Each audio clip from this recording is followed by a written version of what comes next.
우리 다시 한번 가슴에 손 얹고 그렇게 고백하겠습니다. 예수 죽음, 나의 죽음. 예수 부활, 나의 부활. 예수 순종, 나의 순종. 아멘이십니까?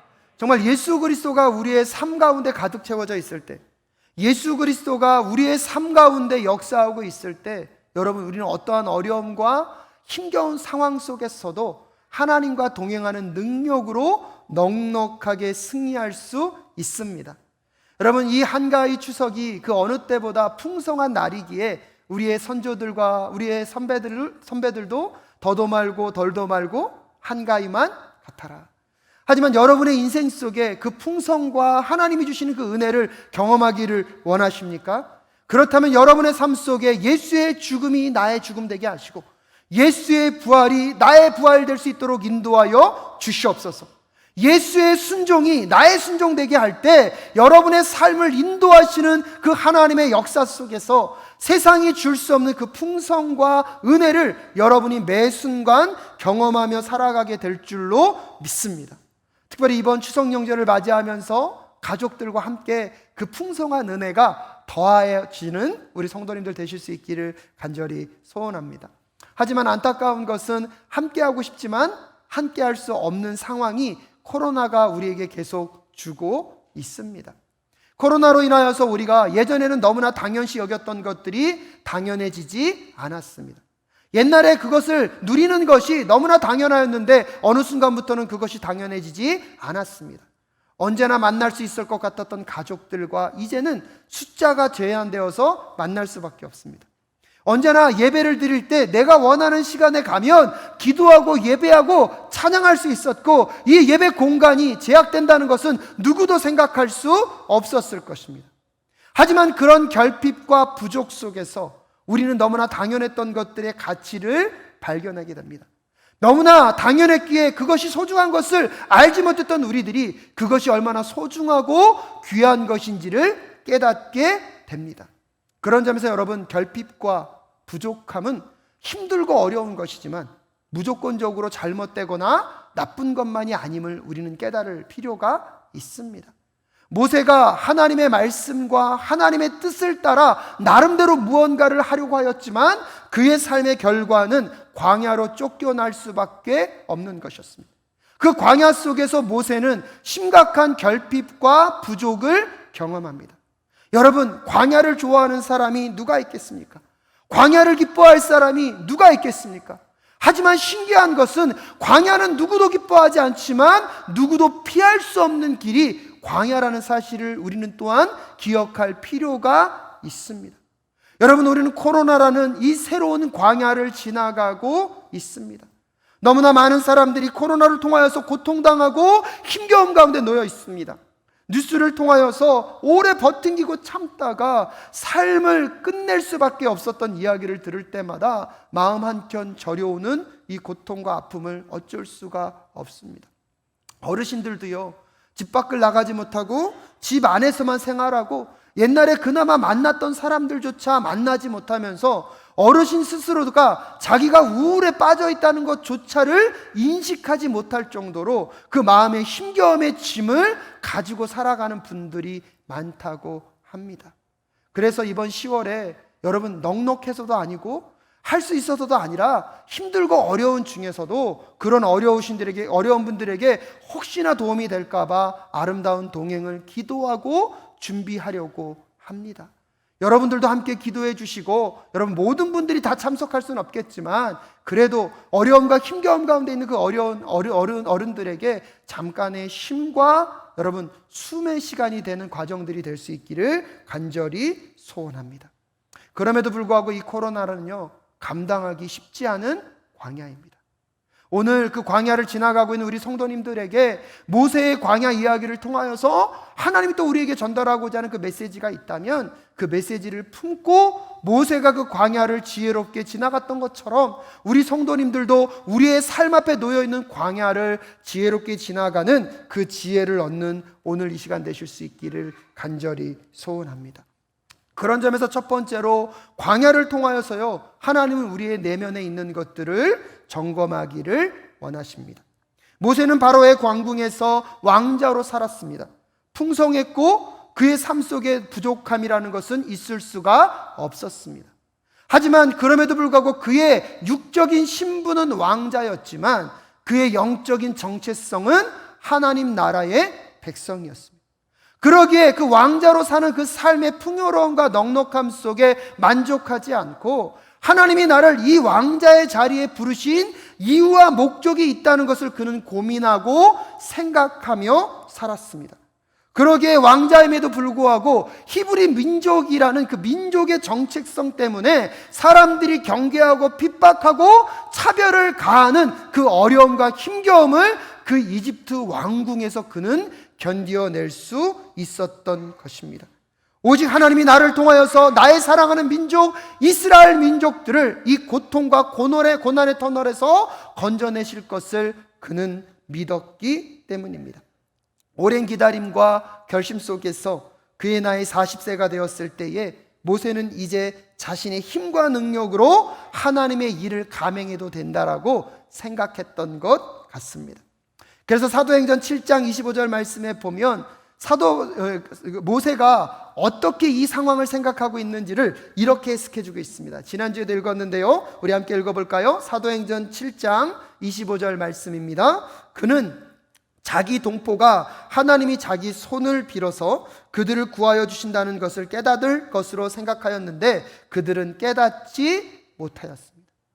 바로의 왕자로서 살아가는 삶 속에 힘이 있죠, 능력이 있죠, 나름대로 권세도 있습니다.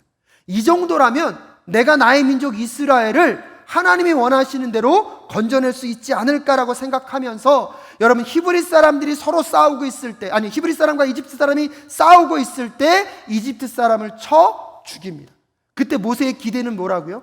이것을 통하여서 이 이스라엘 민족들, 히브리 민족들이 와, 하나님이 우리의 기도에 응답하셔서 저 모세를 통하여서 우리를 건져내려고 하시는구나, 그들이 깨닫겠다라고 기대하며 모세는요 그 일을 감행했습니다.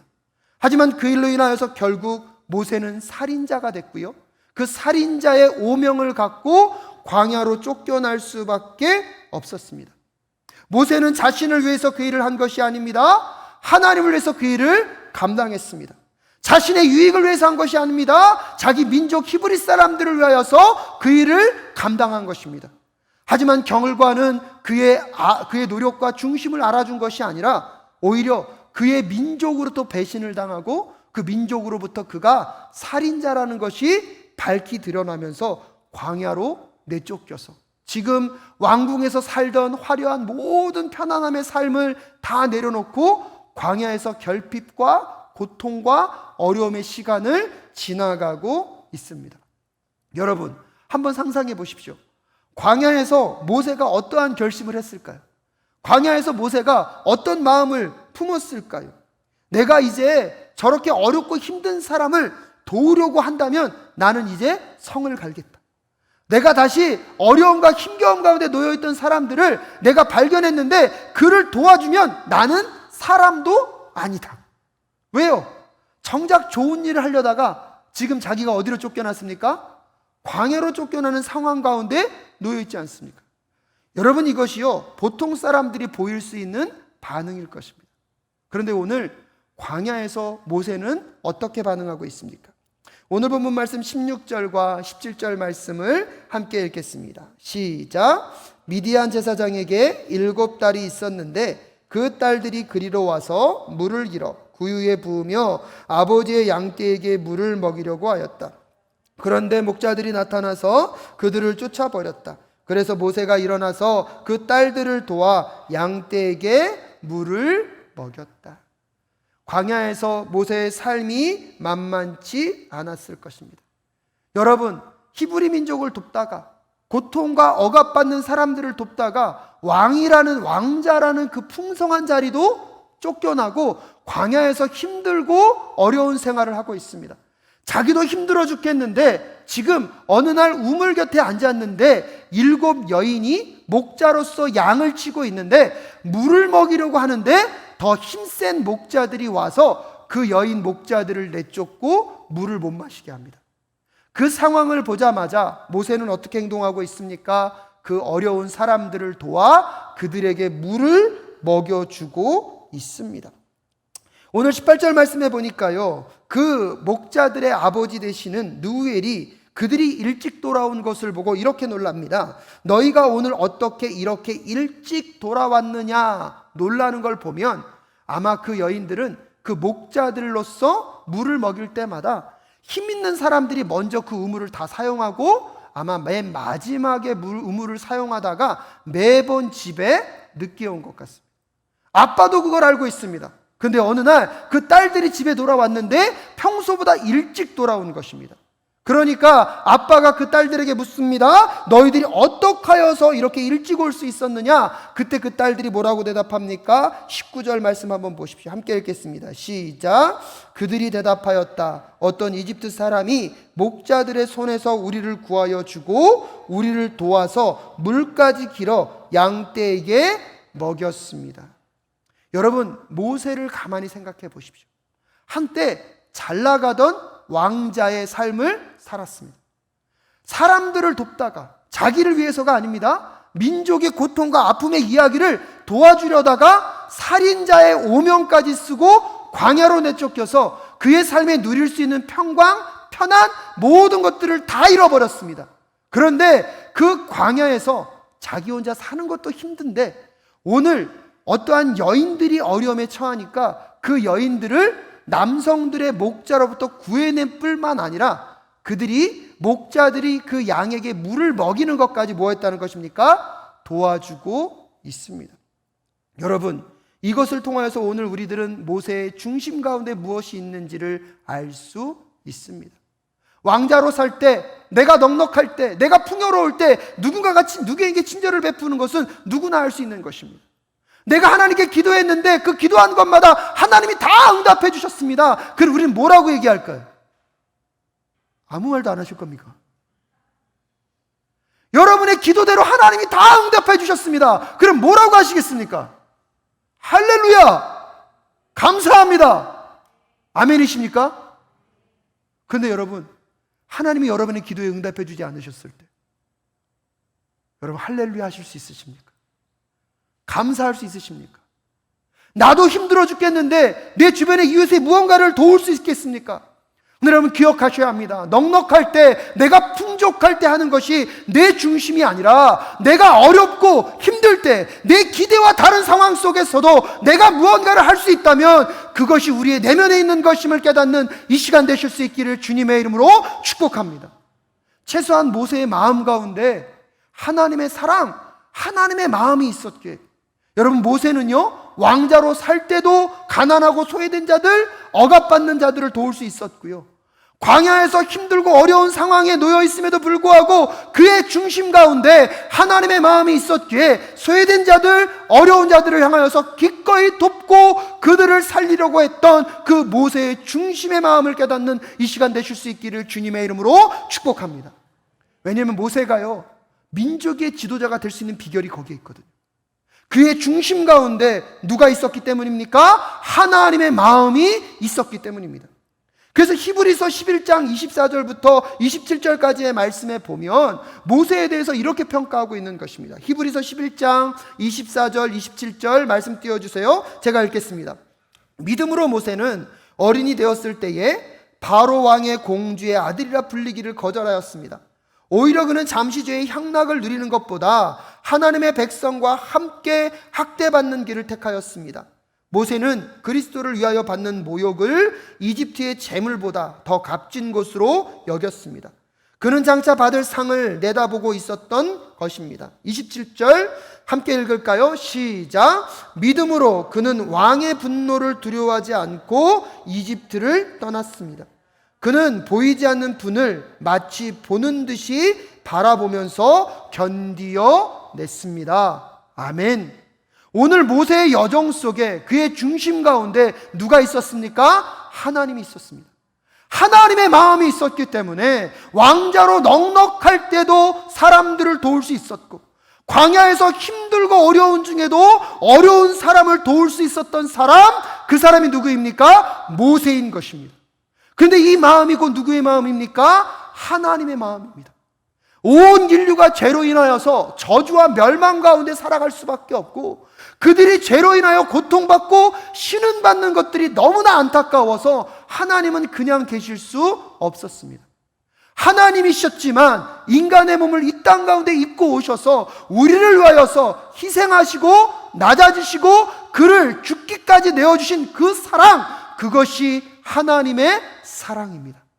그래서 빌립보서 2장 6절과 8절에서 여러분이 잘 아시는 말씀입니다. 말씀 띄워주시고요, 함께 읽겠습니다. 시작. 그는 하나님의 모습을 지니셨으나 하나님과 동등함을 당연하게 생각하지 않으시고 오히려 자기를 비워서 종의 모습을 취하시고 사람과 같이 되셨습니다. 그는 사람의 모양으로 나타나셔서 자기를 낮추시고 죽기까지 순종하셨으니 곧 십자가에서 죽기까지 하셨습니다. 할렐루야. 예수 그리스도가 이 땅 가운데 오셨어요. 군중들이 예수님의 기적 가운데 환호했습니다.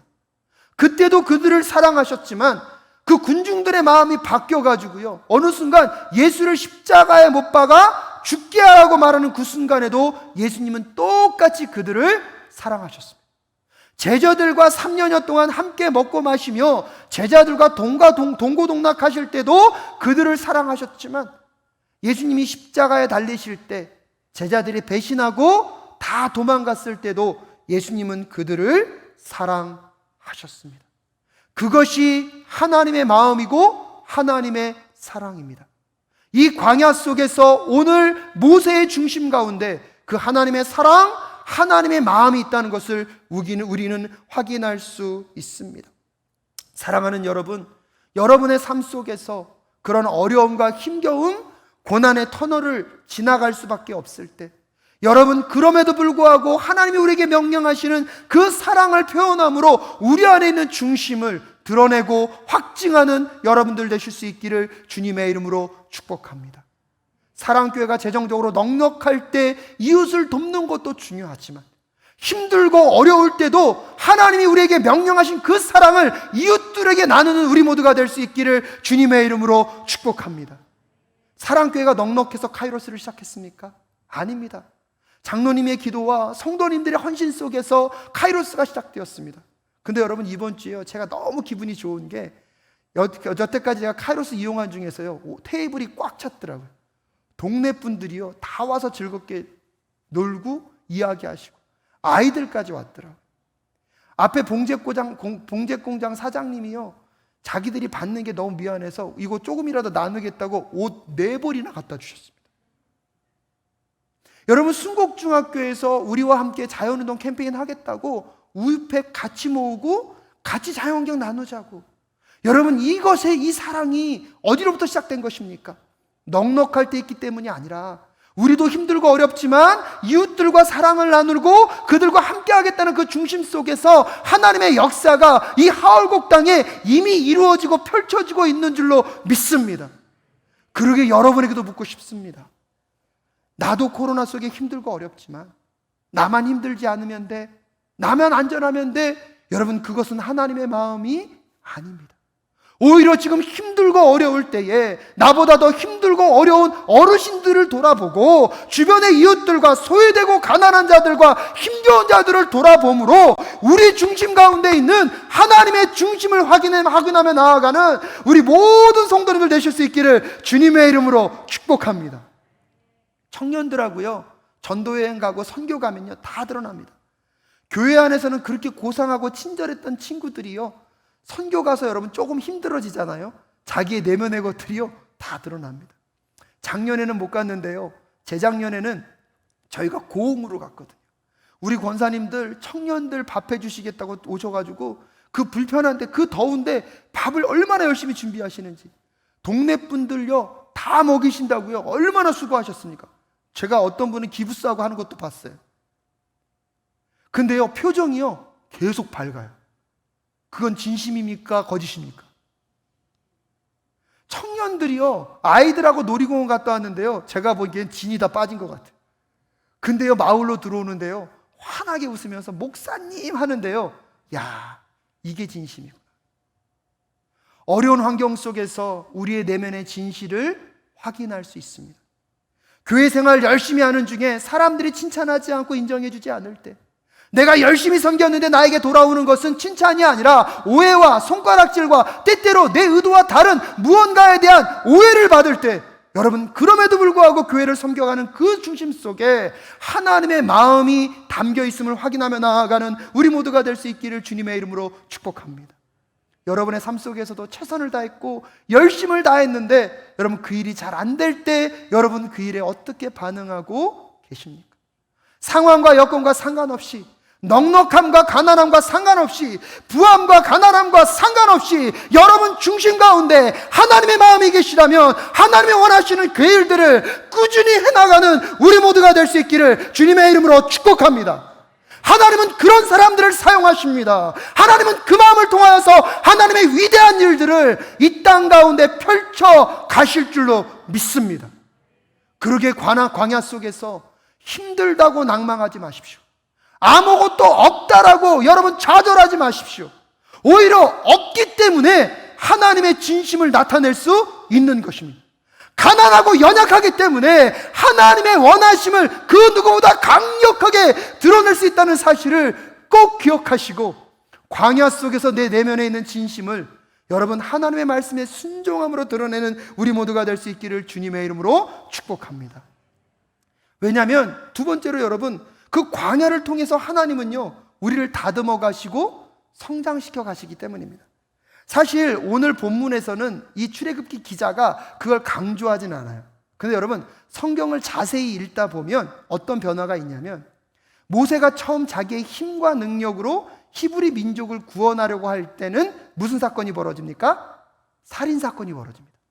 힘과 능력은 있는데 이거를 어느 정도까지 써야 할지, 어느 정도까지 절제해야 될지를 압니까, 모릅니까? 몰랐던 거예요.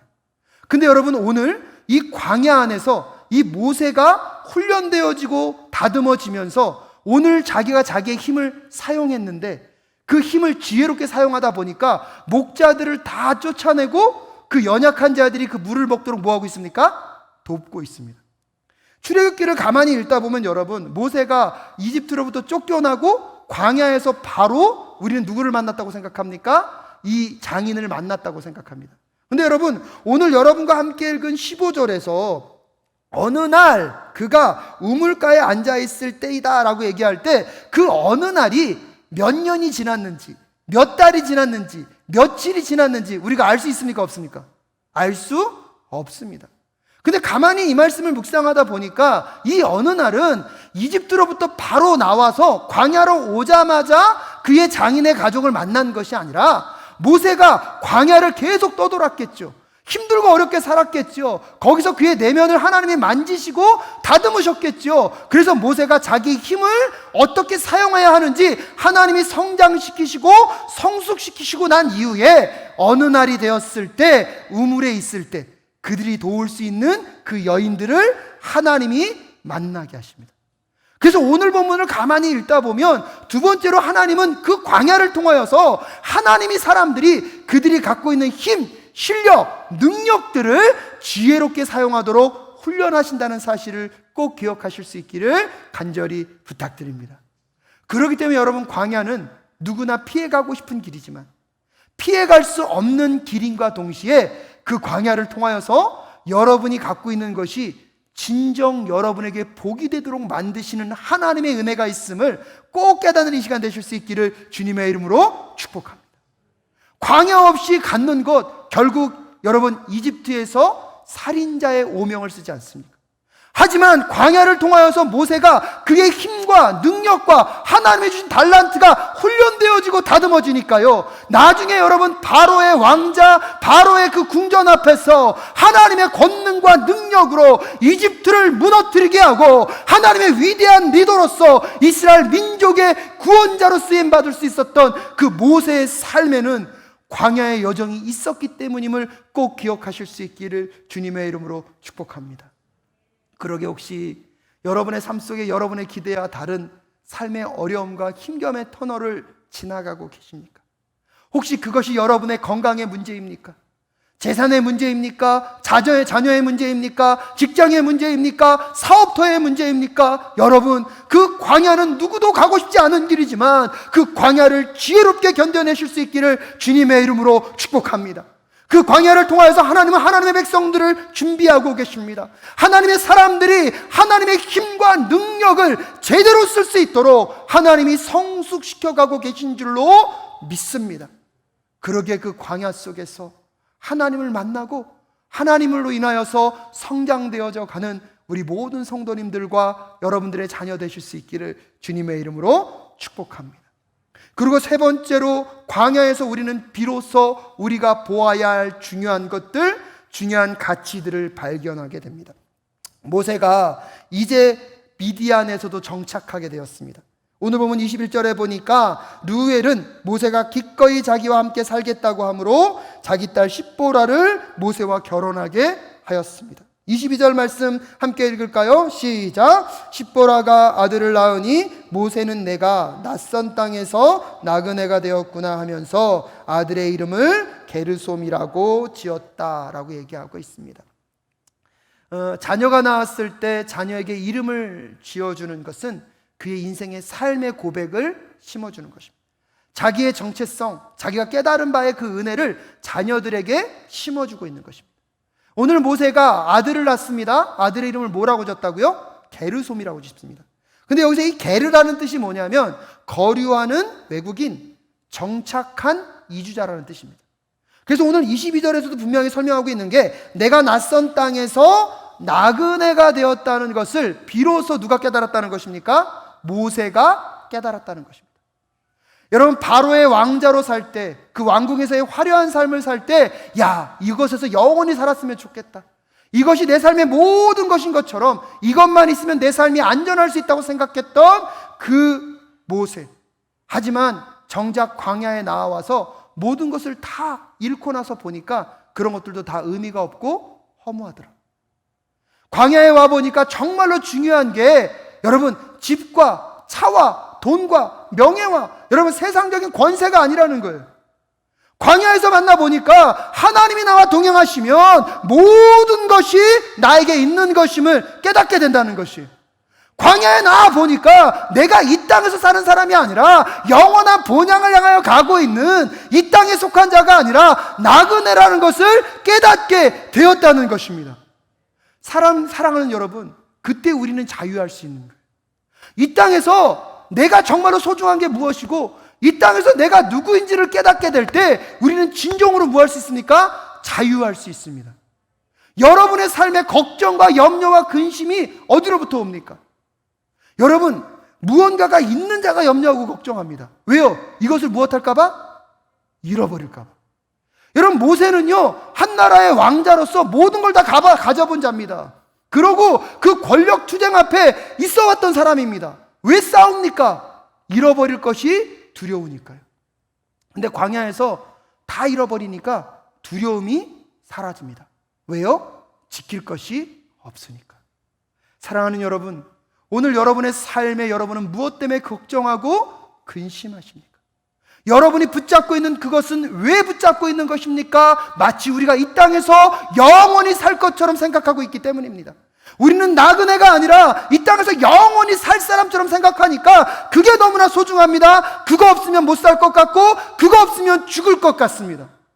하지만 반대로 여러분, 우리는 나그네이고 이 땅은 거쳐가는 것이고 우리가 가야 할 곳은 그 영원한 본향이라고 생각한다면 지금 여러분이 붙잡고 있는 것, 그것이 귀중한 것이 아님을 반드시 깨닫게 될 줄로 믿습니다. 6.25 전쟁이 났을 때 북한에서 내려오신 어르신들이 그 얘기 하시더라고요. 목사님, 내가 북에 있을 때 잘 살았어. 확인할 길은 없어요. 근데요, 땅도 많으셨고요, 집도 많았대요. 근데 전쟁이 딱 나니까 내려올 때요, 자기 목숨 하나 갖고 월남하셨대요. 여러분, 우리가 그걸 깨달아야 해요. 우리도 모르게 이 땅에서 우리가 천년만점 살 것처럼 우리 생각해요. 그래서 지금 우리가 갖고 있는 것, 우리가 쌓으려고 하는 명예, 우리가 소유하고 이 모든 것들이 너무나 중요하게 여겨지고 있다면 혹시 여러분 아직 여러분에게 정말로 중요한 가치가 무엇인지를 깨닫지 못하고 있을 수 있습니다. 근데 반대로 내가 정말로 이 땅을 살아가는 사람이지만 하나님 나라에 속해 있고 나의 본향은 그 영원한 하나님의 나라에 있기에 내가 나그네임을 여러분 깨닫게 된다면 이 땅의 것들을 여러분 충분히 누리시고 자유함 속에서 그 하나님 나라의 여정을 걸어가게 되실 줄로 믿습니다. 어떤 분들은요, 자꾸 움켜쥐고 있다가 결국 돌아가실 때 아무것도 못 갖고 가요. 제가 장례 예배 드릴 때마다 이제 유가족들이 원하시면 입관 예배에 같이 갑니다. 그때마다 내 마음 가운데 항상 깨달아지는 게 있어요. 여러분, 수의를 입히는데요, 거기에 뭐가 없죠? 주머니가 없더라고요. 입관을 하고 자녀들이 안타까운 마음에 그 관 속에 뭘 자꾸 넣어줘요. 근데 여러분, 그거 가져갈 수 있습니까? 없습니까? 없어요. 저는 그때마다 그 입관 예배 드릴 때마다 참 은혜롭게 자기에게 고백합니다. 하나님, 내가 이 땅에서 영원히 살지 않을 것을 깨닫게 하여 주시옵소서. 나는 이 세상을 살아가지만 하나님 나라 본향을 향하여 가는 나그네임을 잊지 않도록 주님 도와 주시옵소서. 그러기에 이 땅의 것을 더 얻으려고 두려워하지도 않고 이 땅의 것을 가지고 있는데 그것을 잃을까 봐 두려워하는 자들이 아니라 나그네임을 깨닫고 본향을 바라보며 오늘도 하나님의 마음으로 힘들고 어려운 중에서도 섬기고 나누고 하나님의 사랑을 표현하며 살아가는 주의 백성 될 수 있도록 주님 도와 주시옵소서. 여러분, 모세가요, 광야에서 그것을 깨달았기 때문에 민족의 위대한 지도자가 됨에도 불구하고 그는 타락하지 않습니다. 여러분, 모세의 탁월성은 어디에 있는지 아십니까? 이스라엘 민족들을요, 가나안 땅까지 이끌고 갑니다. 근데 하나님이 모세에게 가나안 땅을 넘어가게 하나요? 넘어가지 못하게 하나요? 넘어가지 못하게 합니다. 근데 모세가 거기서 그것을 내려놓을 수 있었기 때문에 위대한 리더고 지도자일 수 있었습니다. 세상적인 방법으로 보면 얼마나 억울합니까? 40년 죽도록 고생한 거 누굽니까? 모세 아닙니까? 근데 정작 이 가나안 땅을 바라보고 왔지만 모세는 알고 있는 거예요. 여기도 단지 나에게는 뭐일 뿐이다? 지나가는 거처이지 영원한 것이 아닌 거예요. 모세에게 있어서는 가나안 땅을 들어가는 게 중요하지 않아요. 왜요? 여기까지 누구의 뜻대로 살아오는 게 중요합니까? 하나님의 뜻대로 살아오는 게 중요한 겁니다. 왜요? 자기의 본향은 어디니까요? 저 영원한 하나님의 나라이니까요. 사랑하는 여러분, 광야를 통하여서 우리는 이 땅을 살아가는 나그네임을 꼭 기억하실 수 있기를 주님의 이름으로 축복합니다. 그래서 모세가 22절에서 나는 이 낯선 땅에서 나그네임이라고 얘기할 때 그 낯선 땅은요, 이집트이기도 하고요, 그 다음에 그가 정착해서 살고 있는 어디이기도 합니까? 미디안 땅이기도 한 것입니다. 그것을 깨달았기에 한 나라의 지도자로서, 한 민족의 지도자로서 영향력 있는 일을 감당했던 것처럼 한가위 추석에 우리 가족들과 모여서, 여러분, 비록 코로나 때문에 우리 가족들 다 힘들고 어려운 시간을 지나가고 있지만 우리 이 어려움을 통하여서 우리의 중심에 하나님의 마음이 있는지를 점검하자라고 함께 격려하는 우리 모두가 될 수 있기를 주님의 이름으로 축복합니다. 힘들고 어렵지만 이 광야를 통하여서 하나님이 우리에게 주신 게 진정 우리에게 복이 되도록 우리를 성장시키시고 성숙시키고 있다고. 그러니까 힘들고 어렵지만 견디어내자고 함께 격려해 주실 수 있기를 간절히 소원합니다. 그러면서 우리는 이 땅의 나그네야. 저 영원한 하나님 나라를 바라보면서 이 땅에서 썩어지고 없어질 것을 얼마나 갖고 있느냐를 자랑하며, 여러분, 그래서 명절 되면요, 그래서 힘들대요. 맨날 자식 자랑, 그 다음에 재산 자랑, 그것 때문에 어떤 분들은 가기가 싫대요. 이번 추석 때는 제발 예수님 자랑, 아멘이십니까? 말씀 자랑, 하나님 자랑, 하나 더 하실 수 있으시면 사랑교회 자랑하시면서. 아멘이 작으시네요. 이 어려운 코로나의 이 힘겨운 광야를 우리 함께 지혜롭게 견뎌내실 수 있기를 주님의 이름으로 축복합니다.